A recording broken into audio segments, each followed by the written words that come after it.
Bueno, si os parece, comenzamos. Don Antonio Gil, de Carrasco. Sí, señor. ¿Comenzamos? ¿Estás preparado? Totalmente. Bueno, primero, gracias, Diego, por cedernos este maravilloso salón, por estar aquí esta tarde. Gracias a todos vosotros, con la tarde que hace, que lo último que se le ocurre a la gente es salir a la calle. Gracias. Y bueno, pues vamos a presentar el acto. Primero, Diego, delegado de Educación, Cultura y Deportes.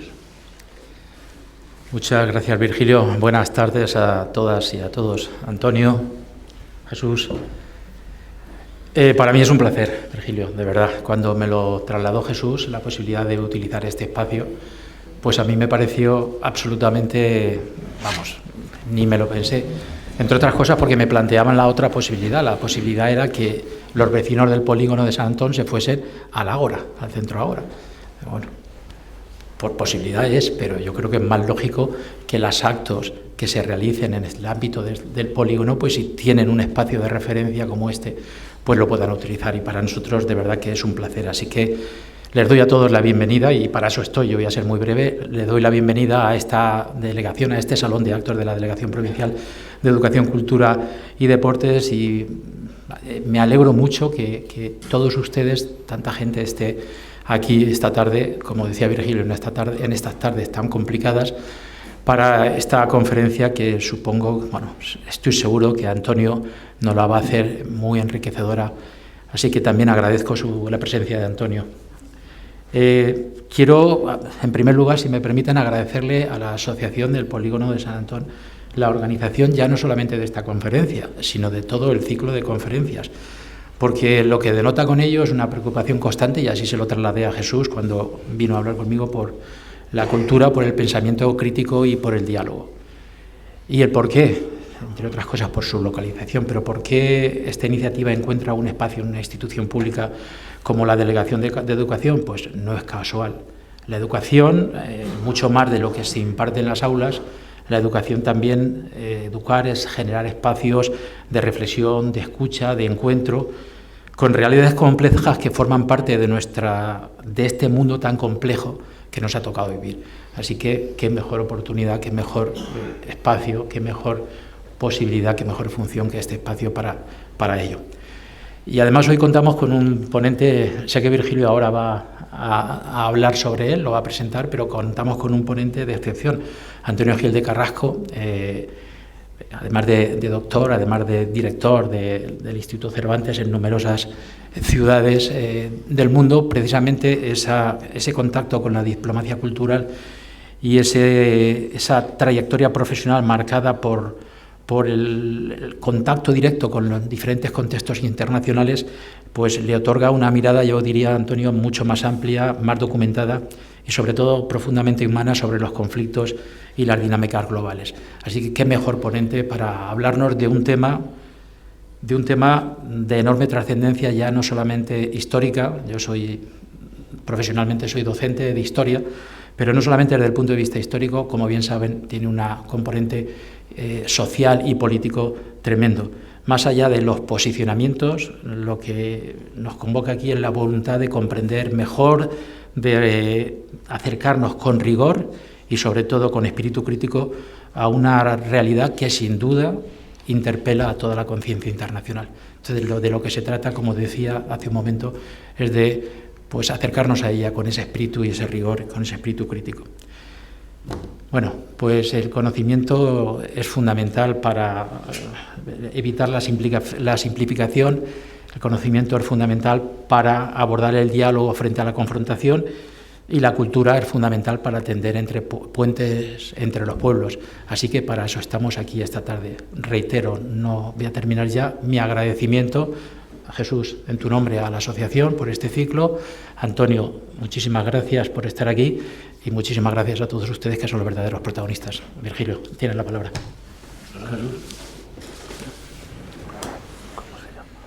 Bueno, buenas tardes. No me he traído las hojas para haceros socios a todos y a todas, pero en algún momento os tendréis que hacer socios, es decir, porque la asociación... Bueno, está aquí el tesorero, Manuel, y tiene ahí todas las hojas.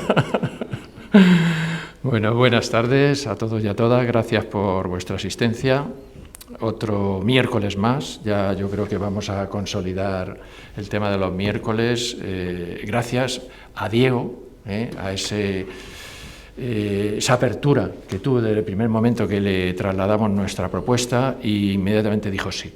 Y por lo tanto esa actitud se la tenemos de generosidad, de apertura, de que este espacio pertenece al barrio Polígono San Antón, y por lo tanto el que todas estas actividades vayamos desarrollándolas, me parece. Y además nos da otra noticia, Diego, que no la hemos dicho, y es que el próximo ciclo, cuando lo iniciemos en octubre, pues también lo tenemos ya consolidado como un espacio de encuentro, de debate, de formación, de información, que nos va a permitir el ir avanzando en una diversidad de temáticas que es muy importante. Por lo tanto, Diego, te lo agradezco como delegado provincial esta actitud. Y luego Antonio. Bueno, Antonio, yo creo que le tenemos que agradecer todo su saber. Estábamos pendientes desde la propia asociación, desde la Junta Directiva, de su presencia, porque sabemos que nos va a trasladar algo que definimos dentro de la Junta Directiva como importante. Nosotros tenemos como dos grandes objetivos. El primer objetivo, que es el carácter reivindicativo que tienen todas las asociaciones de vecinos, o deben tener, y nosotros lo estamos trasladando. Hay una noticia, por ejemplo, muy importante para nosotros, es que nuestro centro sociocultural solo se abría por las tardes. Bueno, pues esta mañana he recibido la llamada de la concejala de participación, Llanos, y del responsable a nivel de participación, de Paco Fernández, y creo que es una gran noticia también para el barrio, que vamos a tener durante las mañanas también apertura para poder hacer actividades. Teníamos ahí un bloque de actividades que estaban pendientes de que esa apertura se hiciese, un bloque de actividades que van dirigidas a las personas mayores. Ya hemos iniciado una actividad que se llama Conecta, que 14 personas están aprendiendo y utilizando su ordenador, su móvil, para manejarlo y entrar dentro de ese proceso de formación y de los elementos tecnológicos y conectar con la realidad digital. Y por lo tanto, todo ese espacio que vamos a tener ahora a partir con su conserja, que ya sabemos que se llama Vicky, pues ese espacio y esa persona pues nos va a permitir ampliar, y ese programa que hemos diseñado desde la Junta Directiva pues se pueda ir desarrollando. Y bueno, agradecer a Virgilio otra vez, porque Virgilio es el que realmente, la mente, el creador de todo este proceso, y que nos permite el conectar con ese segundo otro objetivo que os he comentado, que es hacer ciudadanía. Y la ciudadanía implica entrar dentro de un proceso de humanización. Y hoy yo creo que es un tema muy importante para ese proceso de ciudadanía, de creación, de humanización, porque este pañuelo, que esta mañana lo hemos comprado, nos permite acercarnos a una realidad, y sobre todo que nos permite acercarnos a ser conscientes de lo que está pasando en este mundo. Tenemos la presencia de la Asociación de Apoyo al Pueblo Palestino, y les agradezco su presencia, y por lo tanto yo creo que este encuentro que tenemos también va a ser un encuentro de futuro, para seguir colaborando. La Asociación Polígono San Antón está abierta a cualquier asociación que vaya dentro de esos fines. Cualquier persona puede ser socia, pero tiene que tener una característica, es que los fines de la propia asociación, no el espacio físico, si vivo en esta calle, no vivo en otra, sino esos fines que nosotros tenemos, que es ser mejores ciudadanos, ser personas que su concepto de humanidad vaya en desarrollo. Por lo tanto, si queréis afiliaros, haceros socios, pues la asociación está abierta, y vamos a tener ese encuentro que lo queremos desarrollar a lo largo de todo este tiempo, mientras dure esos 2 años que tenemos como Junta Directiva. Y gracias de nuevo por vuestra presencia. Bueno, me habéis preguntado algunas veces que cómo conocía a Antonio Gil de Carrasco. Antonio y yo trabajamos juntos en un pueblecito de Jaén que se llamaba Santo Tomé, él como maestro y yo como practicante. Allí estuvimos una temporada, hace ya muchos años, yo qué sé. Y luego cada uno siguió su vida. Yo me trasladé a un pueblecito de Alicante, Antonio se fue donde fuera. En aquella época no había móviles, no había WhatsApp, con lo cual cuando uno se despedía, se despedía. Y bueno, pues después de muchísimo tiempo, sin saber el uno del otro, gracias a Juan Luis Quesada, que está aquí sentado, también maestro en aquella época, me dio noticias, conectamos entonces sí ya con WhatsApp y con teléfono, y bueno, pues aquí ya estamos.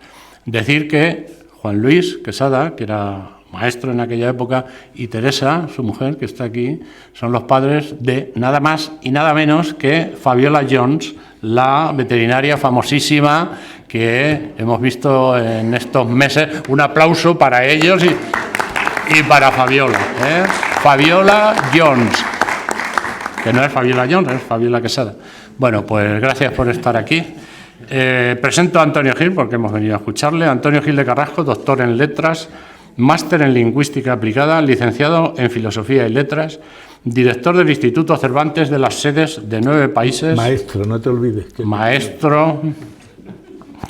Director del Instituto Cervantes de las sedes de 9 países: Tokio, El Cairo, Tel Aviv, Damasco, Beirut, Estambul, Seúl, Argel y Manchester. Cuidado con quién tenemos hoy aquí. Como apasionado de las lenguas, domina en distintos grados el inglés, japonés, árabe, francés, turco, italiano, catalán, hebreo y portugués. Nos puede dar la conferencia en cualquiera de esos idiomas. Hace poco ha estado en El Cairo, le han entrevistado en la televisión del Cairo, de la televisión nacional de Egipto, y ha dado la conferencia en árabe. Antonio, nos tienes que decir luego algo en árabe, que sepamos que es verdad. Ya te lo dije en japonés. Habla japonés también. Autor de 3 libros de autobiografía, cuenta con numerosos reconocimientos, entre ellos doctor honoris causa por la Universidad de Manchester, y ha sido uno de los directores del Instituto Cervantes más condecorado. Con vosotros, Antonio Gil de Carrasco.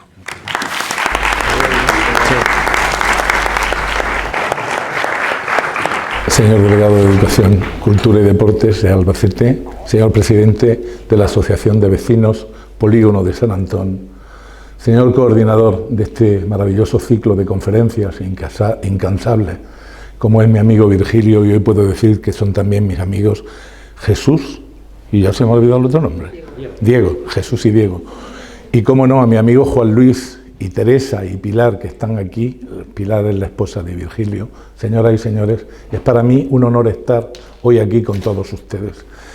Resumir en 43 minutos la historia de 3000 años del pueblo de Israel y de Palestina, centrándonos fundamentalmente en los últimos 78 años desde la independencia del pueblo de Israel, es muy difícil.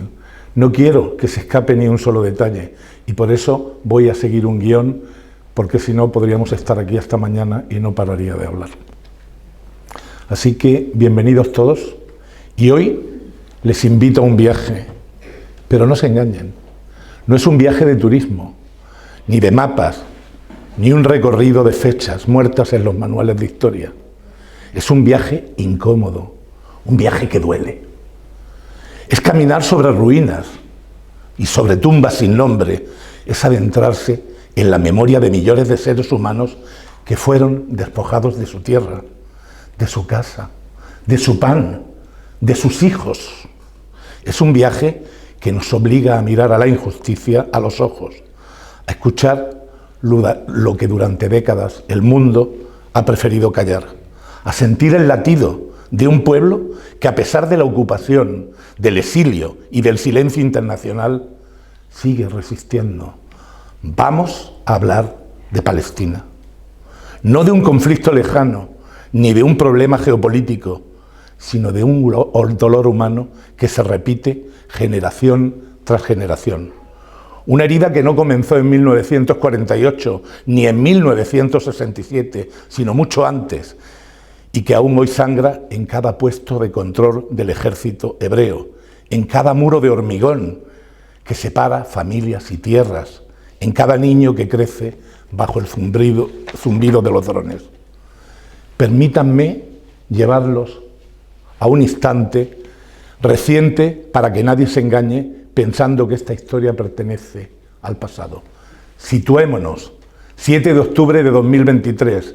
La vida y la muerte se cruzan de manera brutal. Jóvenes israelíes bailan y cantan en un festival de música en el sur, celebrando la vida, cuando milicianos de Hamás irrumpen desde Gaza.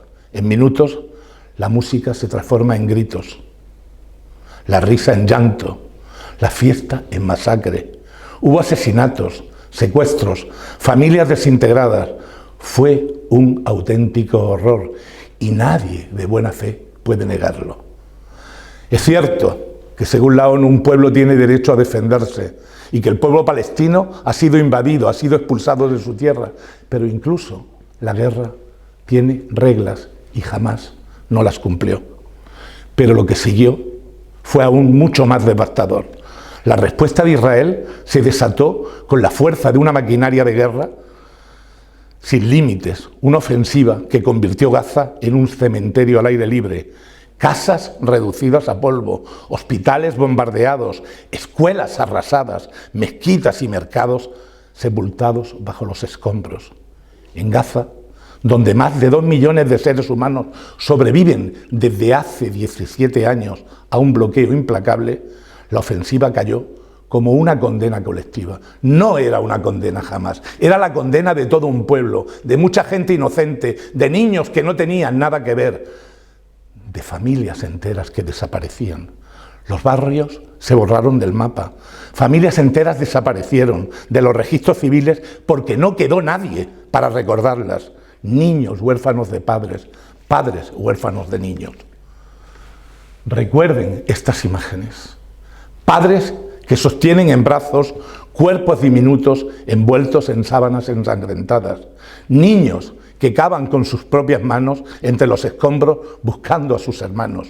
Abuelos que se sientan frente a montones de ruinas y murmuran: aquí estaba mi casa, aquí estaba mi vida. Israel se presenta al mundo como víctima y como potencia herida, pero la magnitud de su respuesta desborda toda proporción imaginable. La simetría es obscena. De un lado, el ejército más sofisticado y poderoso de la región y uno de los más poderosos del mundo, con tanques, cazabombarderos, tecnología de vigilancia de última generación. Del otro, un pueblo encerrado, sitiado, sin ejército, sin refugios, sin derecho siquiera a poder huir. Estaban encerrados en Gaza, no podían huir a ningún sitio porque estaban cercados, solo les quedaba esperar a que les mataran. Y entonces surge la pregunta que nos acompaña desde hace décadas, que arde como una espina en la conciencia colectiva de la humanidad. ¿Cómo es posible que después de tantas guerras, de tantas promesas y tantos intentos de paz, Palestina siga sin libertad, sin justicia, sin un horizonte de futuro?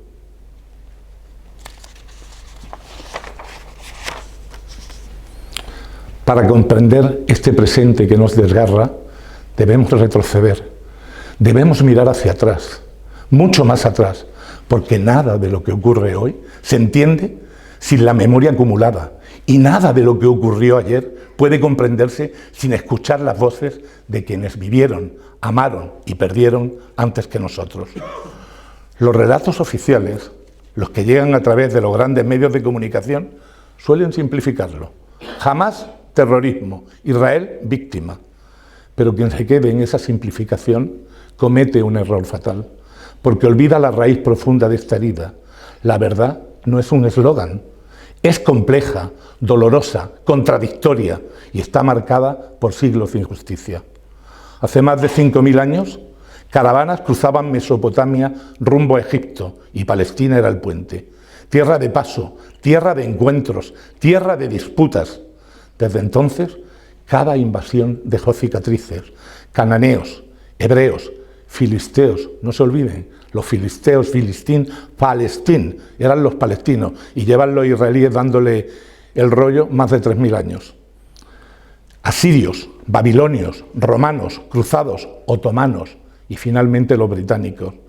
Todos quisieron poseer esa tierra y todos dejaron huellas de sangre y de memoria. En el siglo XVIII a.C., Abraham partió desde Ur hacia Canaán. Se convirtió en un patriarca venerado por judíos, cristianos y musulmanes. Entonces, la fe compartida se transformó también en motivo de disputa, en un símbolo de esperanza y de conflicto a la vez.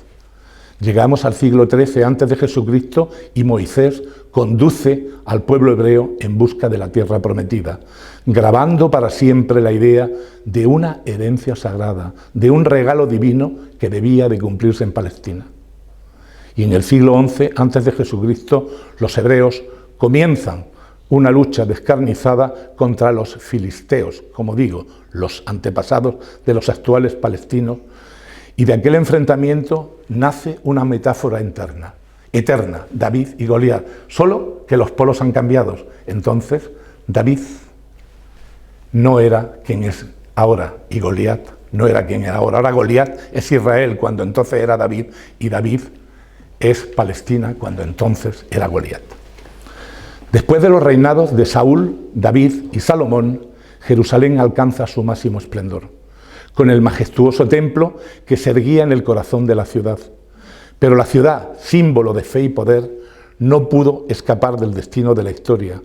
Primero llegaron los asirios, luego los babilonios y finalmente los romanos, que en el año 70 de nuestra era destruyen y asolan la ciudad y destruyen el templo. Segunda destrucción del templo 600 años después de que el imperio de babilonio de Nabucodonosor II lo hubiera destruido. El pueblo judío, tras esta segunda destrucción, se ve obligado a dispersarse por el mundo, iniciando una diáspora que atravesaría siglos, llevando consigo su memoria, su cultura y su esperanza. Pero, y esto es crucial, aquella memoria de despojo no fue exclusiva, porque en esa misma tierra ya había otros pueblos que la habitaban, que sembraban, que rezaban. La historia no es nunca propiedad de uno solo, como ellos han pretendido. Es un palimpsesto de memorias donde cada capa se superpone a la anterior sin borrar de todo a la que le precede. Con la expansión islámica en el siglo VII, Palestina pasó a dominio árabe. Durante siglos, con la escasa excepción o paréntesis de las cruzadas, fue tierra musulmana, y aunque no exenta de tensiones, en muchas ciudades se dio algo que hoy parece imposible: una convivencia entre judíos, musulmanes y cristianos. Compartían mercados, compartían palabras, compartían silencios. Jerusalén se convirtió en el corazón espiritual del mundo. Para los judíos, la ciudad del templo destruido, con la promesa del retorno. Para los cristianos, el escenario de la pasión, muerte y resurrección de Jesucristo.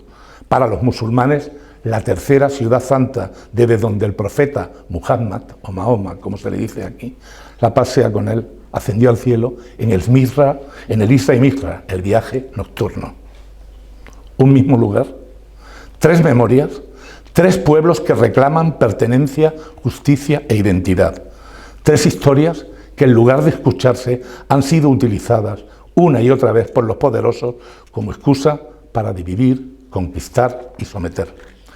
Porque Palestina no es solo geografía, es símbolo, es la tierra donde la fe se convierte en política, donde lo sagrado se mezcla con lo profano, donde la promesa se transforma en despojo.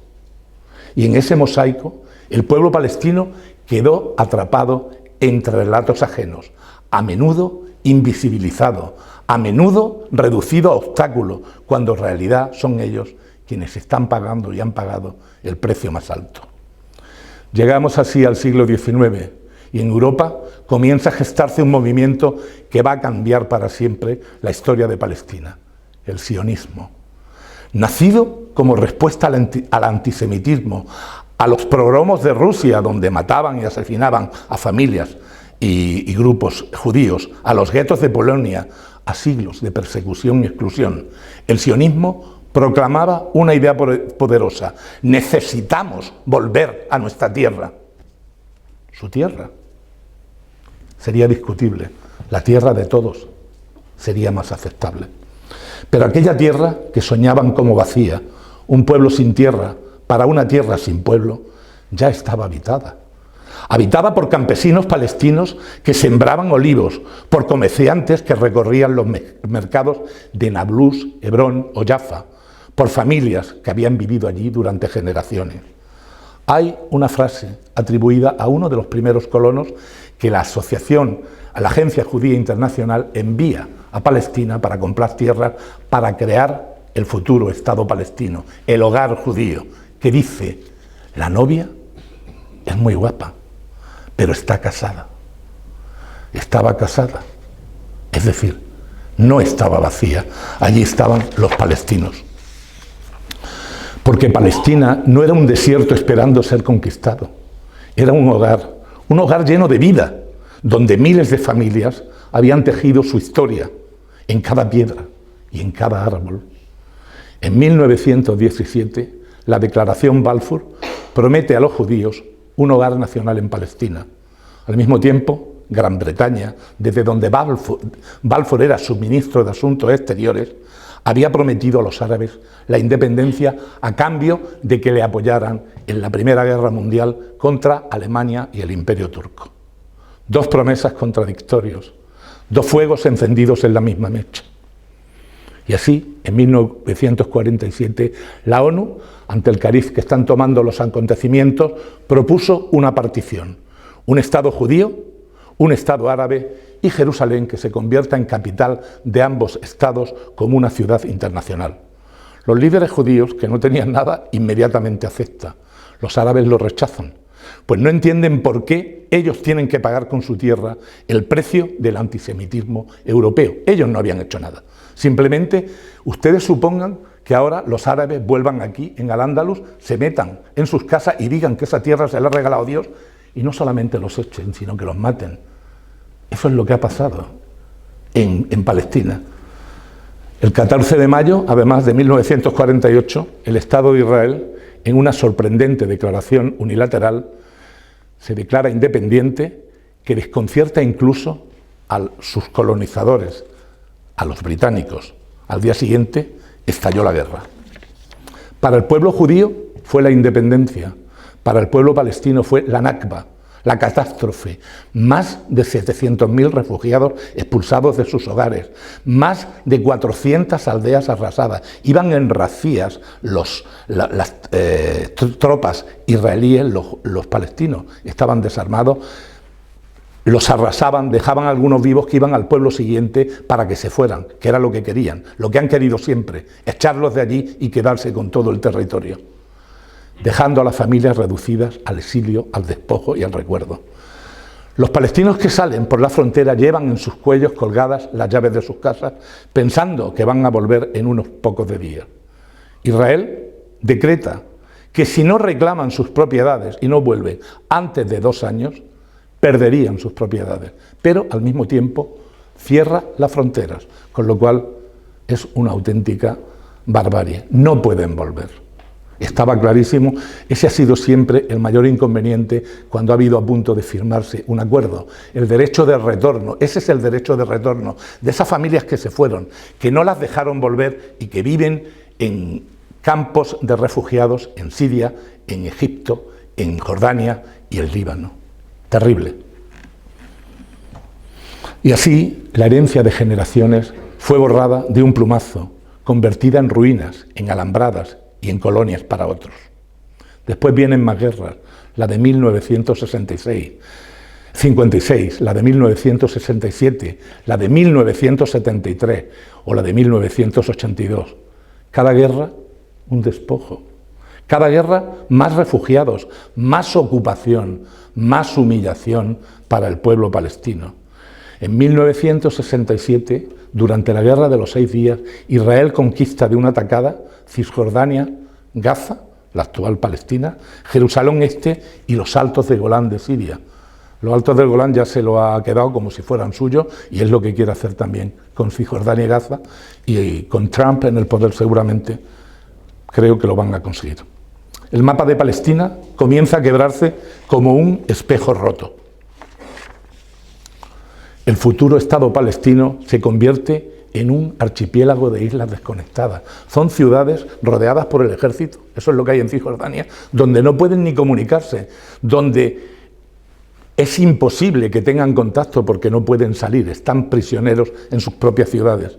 Los asentamientos de los colonos judíos crecen transformándose de chozas improvisadas en auténticas ciudades ilegales protegidas por el ejército, respaldadas por el gobierno y multiplicadas por orden gubernamental. Como ahora mismo en plenas negociaciones de paz, Benjamín Netanyahu ha aprobado nuevos asentamientos ilegales que hasta Estados Unidos, por lo menos con la boca chica, ha dicho que se opone. Cada colina era ocupada, cada pozo confiscado, cada carretera que se hacía era solo para colonos. Un golpe más contra la posibilidad remota del Estado palestino. Cisjordania cercada por muros y controles militares. Gaza convertida en la prisión al aire libre más grande del mundo. Imagínense una franja que tiene 60 kilómetros de largo por 10 y 12 de ancho, donde viven hacinados 2,5 millones de personas.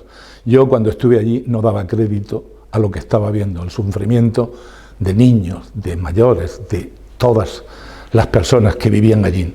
Jerusalén absorbida barrio a barrio hasta casi borrar la presencia palestina. Algunos asentamientos se convierten en auténticas ciudades, como Maale Alumín, los asentamientos del Golán o el asentamiento de Ariel. Son ciudades enormes con decenas de miles de colonos blindados por el ejército. Pero conviene que ustedes sepan qué es un colono, que tanto hablan de qué es un colono. Usted, si es judío, puede ser un colono y se va a Israel y ya tiene derecho a invadir cualquier parte del territorio y decir que se le ha regalado Dios.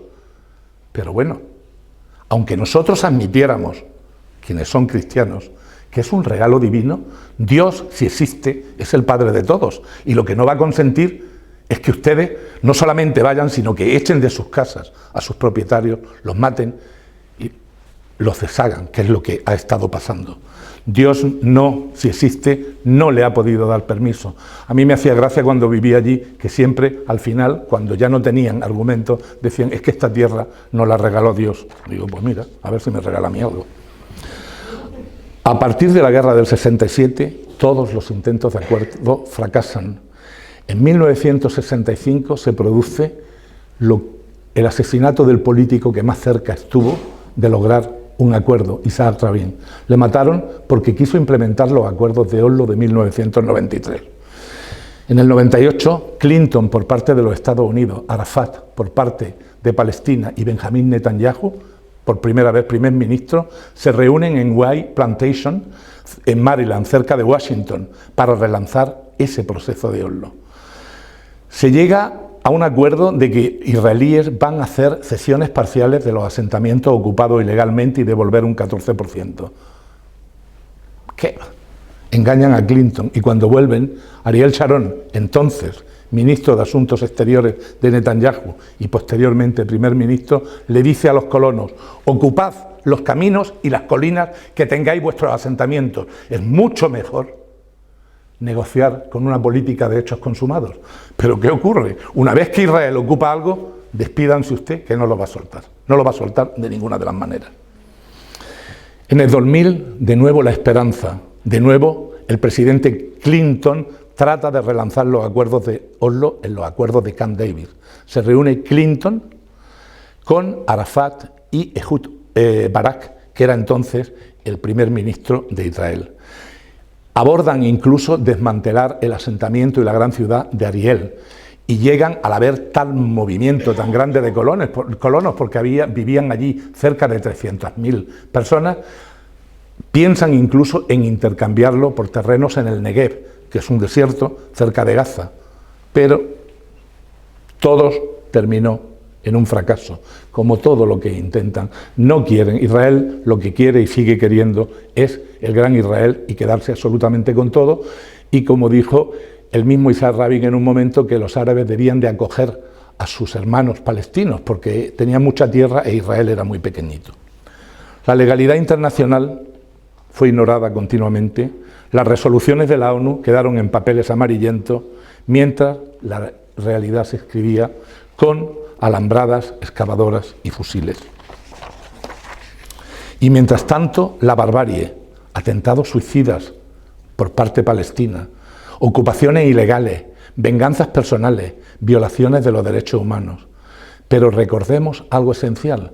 Siempre se ha dicho que no se puede respetar a un pueblo que manda a los suyos a inmolarse, que el creador de los atentados suicidas es Palestina. El palestino lo que dice: yo ya no tengo nada, lo único que me queda es la vida y me la voy a quitar, pero voy a hacer que desaparezcan algunos de los que han invadido mi tierra. Pues bien, el primer atentado suicida no es de un palestino, es de un judío que todos ustedes han oído hablar de él. ¿Sabe alguien quién es? Sansón, cuando en el templo de Gaza se inmola con varios miles de filisteos, de palestinos. Ese fue el primer atentado suicida. Y al final, cuando ellos dicen: ¿es usted antisemita? No, mire usted, los palestinos son semitas como ustedes. Son dos pueblos semitas que en el fondo se parecen mucho, pero que están peleando por una tierra que debía de ser de todos y no solamente de uno. Sin embargo, a pesar de esta simetría brutal que hemos estado viendo, a pesar del poder militar y económico de Israel, el pueblo palestino no ha desaparecido, resiste. En los campamentos del Líbano, Siria y Jordania, en las calles de Gaza y Ramala, en cada poema, en cada piedra, en cada bandera alzada, y seguirá resistiendo. Todo lo que les estoy contando no lo he leído solamente en los periódicos, ni lo he visto en documentales, lo he vivido personalmente. Entre los años 2002 y 2005 dirigí el Instituto Cervantes de Tel Aviv, durante el apogeo de la segunda intifada, en el que la violencia se sentía en cada esquina, en cada conversación, en cada silencio. Recuerdo caminar por las calles de Jerusalén con la sensación constante de amenaza, con el eco de las sirenas atravesando el aire. Recuerdo autobuses hechos trizas tras un atentado, los cafés destruidos, los escaparates rotos, los gritos de judíos que repetían una y otra vez: ¿dónde estabas cuando ocurrió? Pero no solo me marcó la violencia palestina, que me marcó también y mucho, sufrida por Israel, también la violencia israelí ejercida sobre Palestina. Recuerdo, mi esposa y yo, ver pasar desde nuestro piso a helicópteros y aviones cargados de bombas y volver después de haber masacrado y destrozado ciudades palestinas. Recuerdo al ejército israelí destruir casas de todo el que había causado un atentado suicida, pero si vivía con sus padres o sus hermanos y ellos no tenían nada que ver, les daba igual, destruían la casa. Pero lo peor no era eso, lo peor es que esos padres y hermanos que sobrevivían a ese hijo que se había inmolado tenían que pagar el coste de la destrucción de las máquinas, de las excavadoras que había llevado el ejército israelí. Realmente algo inhumano. En Jericó vi frutas pudriéndose en los mercados porque los agricultores no podían atravesar los puestos de control para venderlas en Ramala, a tan solo 10 kilómetros de distancia. Si Ramala quería frutas y verduras, que está en montaña y en roca, tenía que comprárselas a Israel. En Hebrón caminé por calles fantasmales, cubiertas de redes metálicas para proteger a los palestinos de la basura, los escombros y los excrementos y las piedras que los colonos le arrojaban al vivir en las calles de más arriba. En Belén vi niños que caminaban kilómetros para rodear un muro que les impedía llegar a su escuela. En la primavera de 2004 tuve la oportunidad de visitar a Yasser Arafat, en la Mucata de Ramala. Estaba enfermo, aislado, agotado. Me presenté como el traductor Manuel Carrasco. No podía ir como director del Instituto Cervantes de Tel Aviv porque comprometía a mi embajador y le dije que si lo haría de incógnito. Solo había 2 personas que sabía quién era. Yo creí que no lo sabía nadie, pero lo sabían 2 personas, los vivos y los muertos. Aparte de eso, no lo sabía nadie más. Cuando llegué, todo el mundo sabía quién era, aunque yo seguí creyendo hasta el final que había pensado que efectivamente yo era un traductor. Él vivía entonces cercado por el ejército israelí, sometido a un confinamiento humillante. Mi esposa y yo llegamos a Ramala poco antes del mediodía, sobrecogidos por la imagen dantesca de destrucción que ofrecía todo el complejo de la Mucata, donde estaba la Autoridad Nacional Palestina, tras el ataque perpetrado por el ejército israelí. En pie permanecía una torre casi inclinada como la de Pisa, que era donde vivía el Raís Arafat. Tras un tiempo de espera, la seguridad nos comunicó que Arafat iba a recibirnos. Claro, no iba nadie, estaba todo el mundo asustado y recibía a cualquiera que fuera. Le seguimos muy nerviosos. Entramos en lo que quedaba en pie del edificio principal y nos llevaron a una habitación de unos 10 metros cuadrados donde había una mesa, un sillón, un colchón contra la pared y nada más.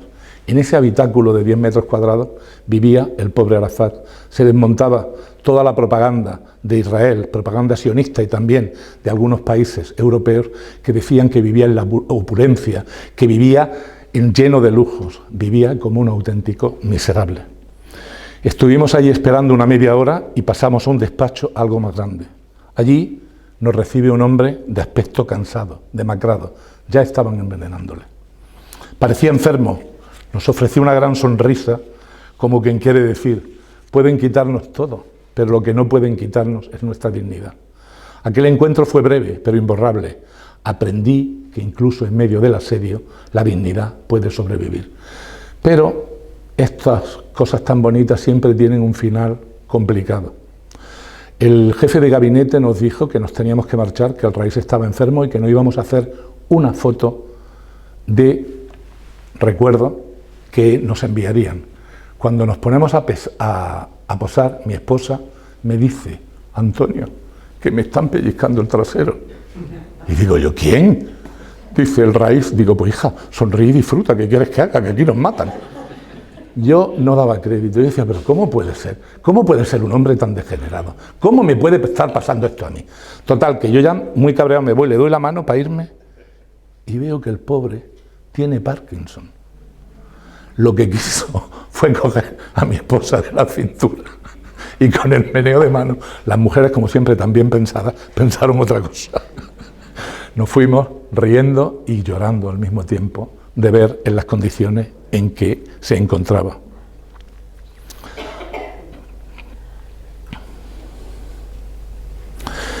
Y para que vean la diferencia, esto fue en la primavera de 2004.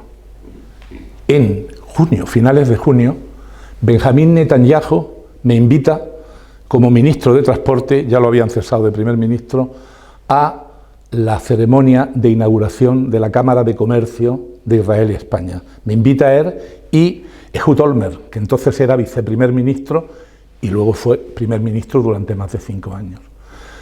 En esa ceremonia me condecoran, yo no puedo hablar de Israel, a mí es el país que más me ha condecorado, me condecoran por los intercambios culturales y académicos que se han hecho a través del Instituto Cervantes que yo dirigía. Cuando me presentan a Netanyahu, por primera vez en mi vida siento un escalofrío y me da miedo. Tiene unos ojos fríos, una mirada realmente pétrea. Le digo a Ehud Olmert, con el que había coincidido en más de una ocasión porque era anteriormente el alcalde de Jerusalén y seguidor del Real Madrid, que por favor, que me siente en otra mesa. Y me dice, claro, y lo siento conmigo, ni que te lo pienses, su propio jefe. Y yo dije, este hombre desde luego es mejor no ser enemigo de él. Ahora lo estoy viendo. Su dureza parecía tallada en piedra. Todas estas vivencias me enseñaron la verdadera lección que Palestina le estaba dando al mundo, que la resistencia no es solo lanzar piedras ni enfrentarse a tanques, que la resistencia está en seguir viviendo cuando quieren condenarte a la nada, está en plantar un nuevo olivo arrancado por los colonos, está en enseñar a leer bajo los techos agujereados por las bombas, está en llorar a los muertos pronunciando sus nombres para que el mundo sepa que no eran cifras, sino vidas humanas. Está en escribir poesía, en recitar versos en campos de refugiados, en cantar canciones que cruzan muros invisibles. El pueblo palestino, aún sin Estado, sin ejército, sin fronteras reconocidas, sigue afirmando su existencia cada día. Cada boda celebrada en una tienda de campaña, cada mercado improvisado a la sombra de un muro, cada niño que aprende a escribir la palabra libertad en árabe, hebreo o inglés, es un acto de resistencia. Y lo más admirable, no resisten solo contra la ocupación israelí, también resisten contra el silencio del mundo, contra la indiferencia de las potencias que una y otra vez miran hacia otro lado. En Tel Aviv conocí también israelíes que levantaban pancartas con un lema sencillo y poderoso: no en mi nombre. Judíos que se negaban a aceptar que la seguridad de su Estado se construyera sobre la humillación del pueblo palestino. Esa minoría valiente me recordó que no existen pueblos enemigos, sino políticas injustas que separan a los seres humanos. Recuerdo con cariño a Alon Garbuz, el director de la Cinemateca de Tel Aviv. Acabábamos de llegar y fuimos a ver el documental Jenin Jenin, que es un documental hecho por un árabe israelí, de nacionalidad israelí, que narraba la masacre que cometió el ejército hebreo en los campamentos de refugiados de Jenin. Nos apedrearon, nos tiraron tomates. Bueno, mi entrada en Israel fue apoteósica. Encima, nada más entrar, me encuentro a nuestro mayor patrocinador, que me dice que qué hago yo allí. Y le digo, pues mire, lo mismo que usted, es que me han invitado. ¿Qué iba a decir?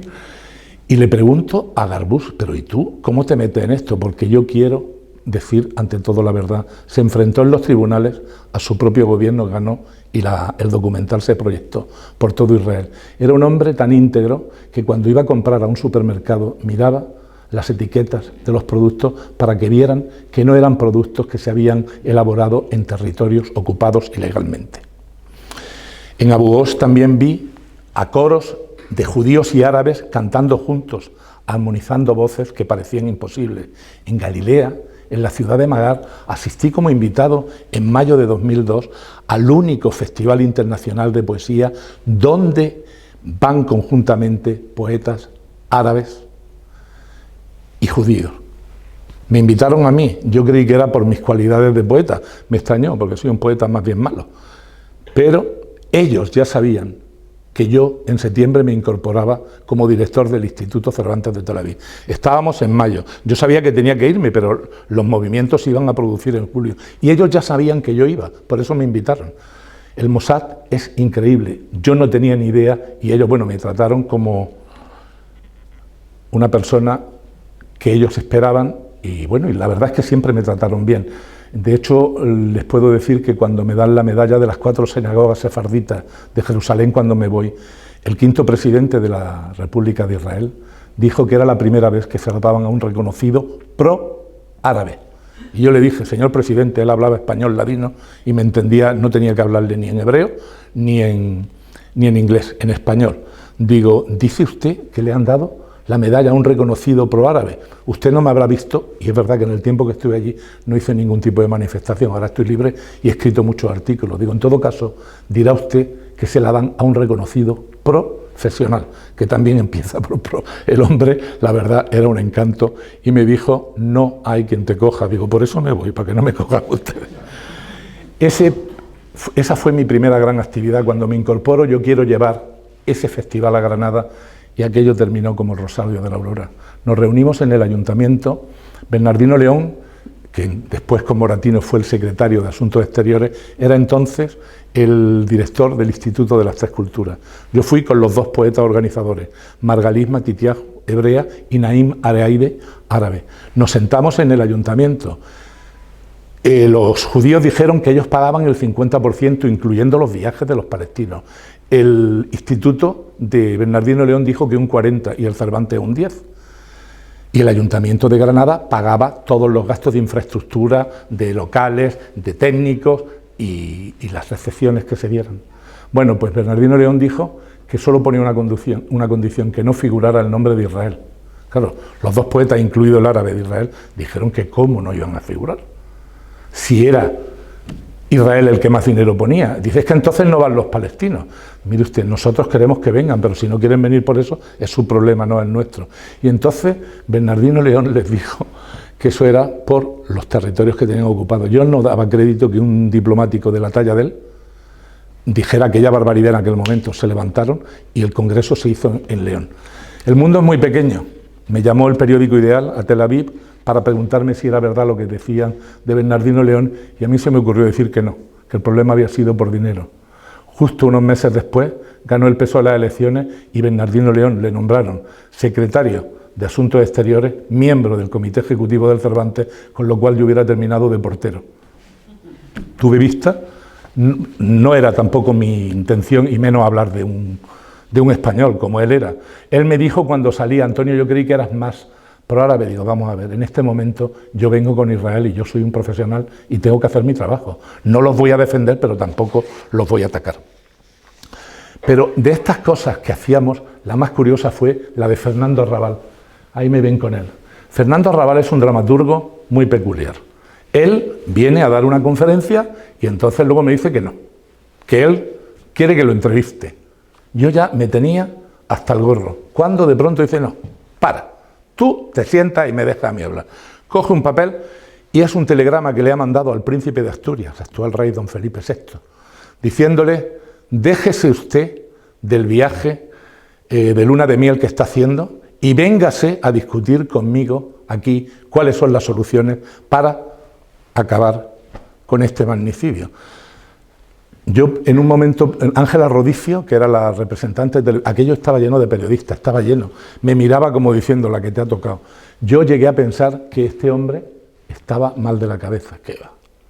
Sabía perfectamente lo que hacía. Salió en todos los periódicos de Europa y era a última hora lo que él quería. De todas maneras, es un genio, no le hacían falta esas cosas, pero a mí sí les puedo decir que me dio el día.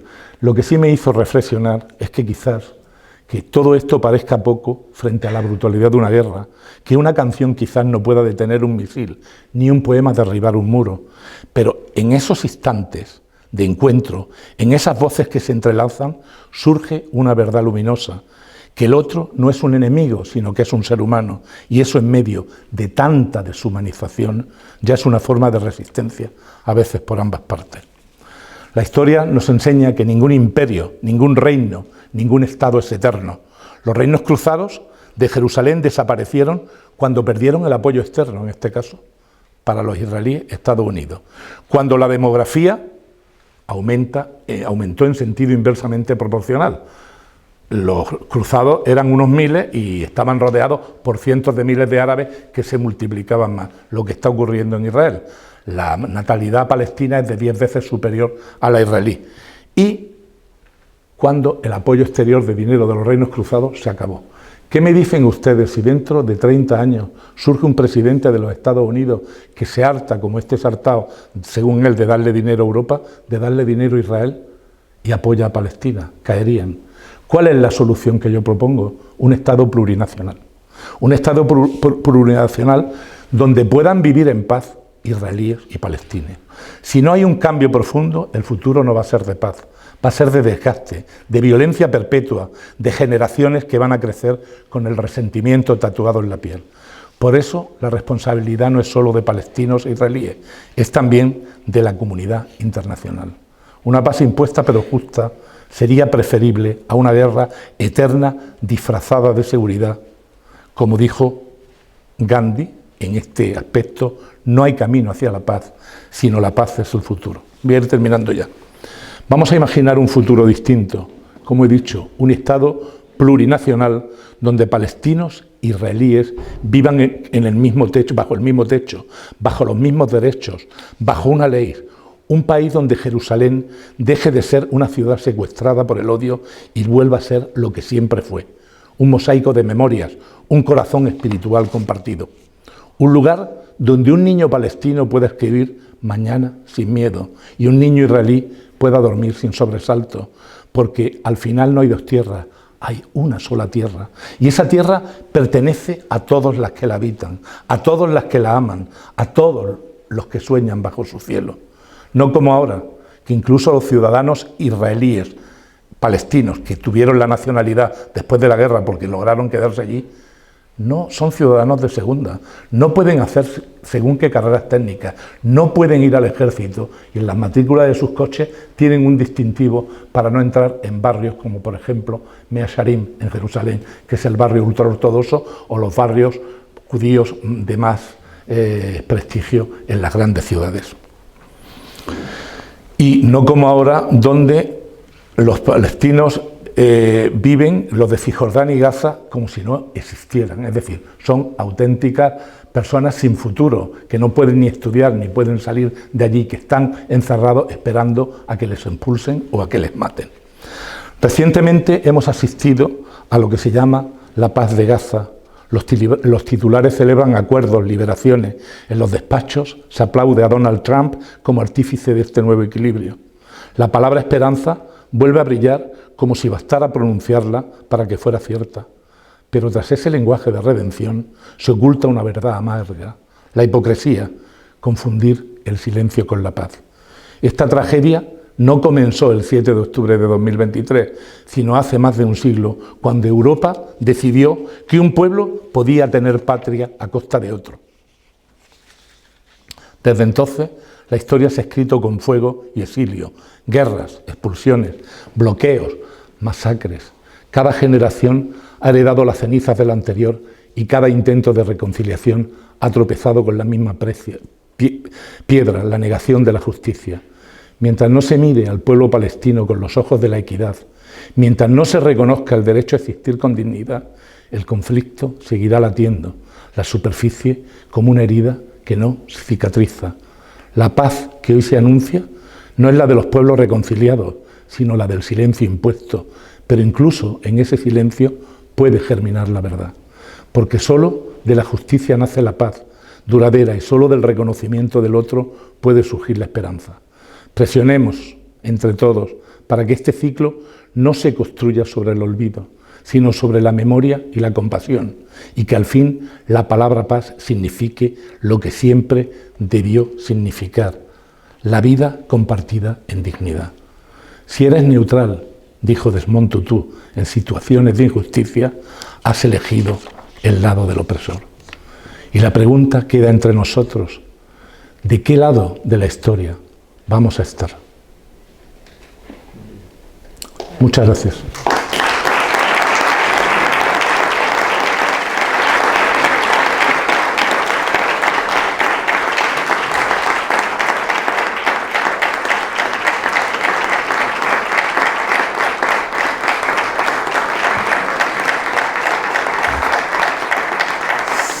Sí quiero decirles que yo no soy antisemita. Yo estoy muy agradecido al tiempo que estuve en Israel. No estoy de acuerdo con sus políticas y de hecho ya he dicho que también lo que han hecho Hamás y los palestinos es totalmente injustificable. Pero lo que sí es cierto es que la brutalidad, por una parte, ha sido 10 veces superior. Yo quisiera terminar, si me dan permiso, cuando le dije que en mayo del año 2002 me invitan al Festival Internacional de Poesía, compuse un poema que lo leí en el festival.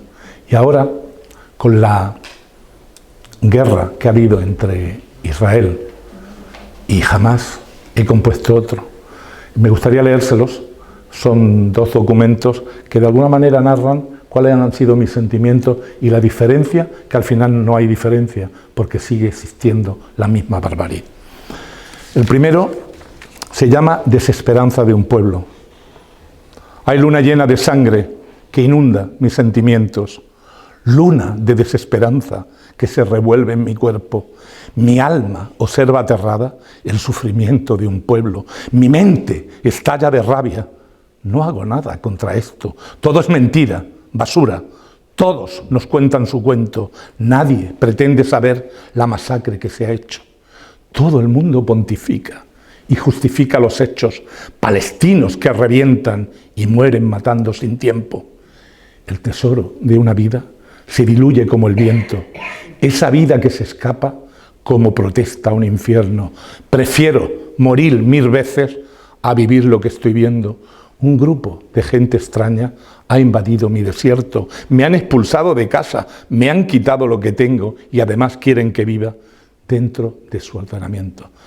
Aquí acababa de llegar a Israel y leí este poema, pues ya se pueden imaginar cómo estarían los israelíes. Y sin embargo, tengo que decirlo, me recibieron muy bien. Ellos sabían cuáles eran mis pensamientos y, bueno, mientras yo no hiciera nada allí que les pudiera perjudicar, me atendieron, me condecoraron y sintieron que se marchara. Yo me quedé en la gloria. Me marché a los 2 años, podía haber estado 5, y me marché a los 2 años y medio.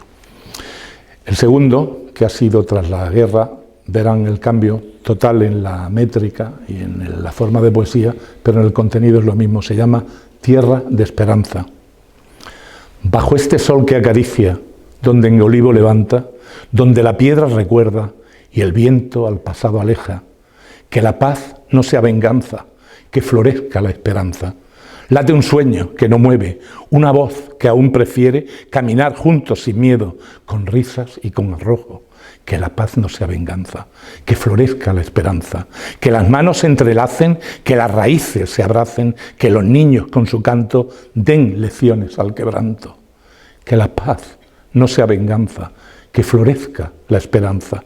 La paz no baja del cielo, se construye paso a paso, día a día con anhelo, con paciencia, con trabajo. Que la paz no sea venganza, que florezca la esperanza. Israel y Palestina, una herida. Que florezca nueva vida, que la lágrima en su río abra un puente hacia el vacío. Que la paz no sea venganza, que florezca la esperanza, que la historia nos enseñe y que el odio ya no empeñe, que la tierra es compartida, esa será la salida. Que la paz no sea venganza, que florezca la esperanza. Paz frágil y luminosa, herencia fiel y preciosa, es un regalo que espera a la generación venidera. Que la paz no sea venganza, que florezca la esperanza. Muchas gracias.